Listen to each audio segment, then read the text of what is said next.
Okay, so real talk. So kung sinusubaybayan nyo yung Lakers off-season, alam nyo na parang tapos na yung roster nila. 15 players, complete na. Tapos bigla may lumabas na balita na pwedeng ibaligtad lahat. Si Shams Charania, ang pinaka-trusted insider sa NBA, hindi pa rin tumitigil sa pag-uusap tungkol kay Jonathan Kuminga papunta sa Lakers.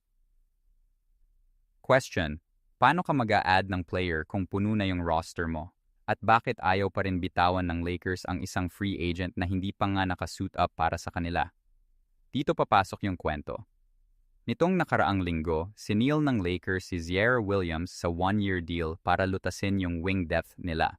On paper, parang tapos na ang shopping list, puno na yung roster spots.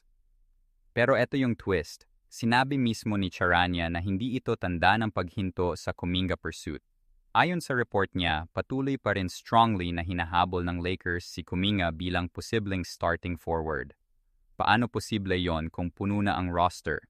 Dalawang paraan. 1. Mag-trade ng existing piece para gumawa ng puwang. Or 2. Gumawa ng sign and trade dahil free agent si Kuminga at kailangan niya ng bagong team na mag-aayos ng deal kasama ang dating team niya.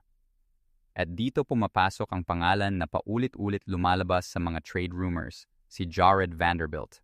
Siya ang tinuturing na pinakamalamang na piraso na isasabak ng Lakers sa anumang deal. Ayon naman kay Jovan Buha, Lakers insider, hindi malayo sa katotohanan ang posibilidad ng isang $45 million sign and trade offer para kay Kuminga.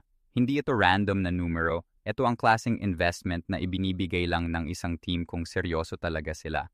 Ngayon, bakit ito malaking bagay? Isipin nyo yung current core ng Lakers.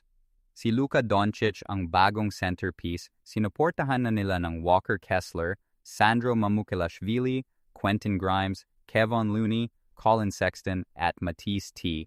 Hebul. Puro depth at versatility ang dinagdag nila. Pero wala pa silang tunay na athletic, high-upside forward na kayang mag-guard ng multiple positions at mag-finish sa transition, ang eksaktong profile ni Kuminga.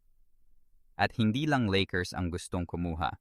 Base sa report ni Evan Sidery, pumasok na rin sa Kuminga sweepstakes ang Milwaukee Bucks habang sinusubaybayan din ng Cleveland Cavaliers ang sitwasyon niya. Ibig sabihin, hindi ito simpleng interest lang.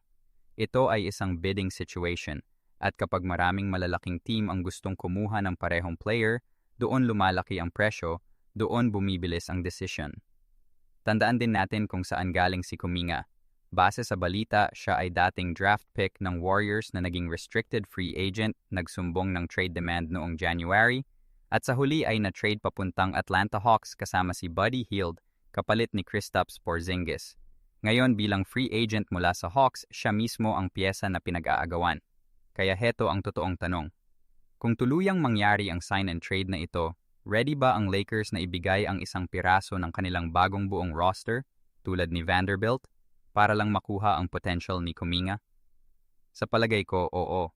Dahil kapag may window ka para manalo kasama si Luka Doncic, hindi mo pinapalampas ang isang forward na kaya mag-guard sa perimeter at mag-finish malapit sa basket, lalo na kung kaya mong bilhin siya nang hindi ginagalaw ang core mo.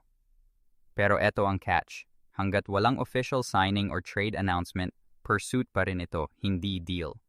So sabihin nyo sa comments, sasama kayang si Kuminga sa Lakers bago magsimula ang season or mananalo ang Bucks or Cavs sa bidding war na ito? Sundan niyo ako para sa susunod na update sa sandaling lumabas ang totoong desisyon.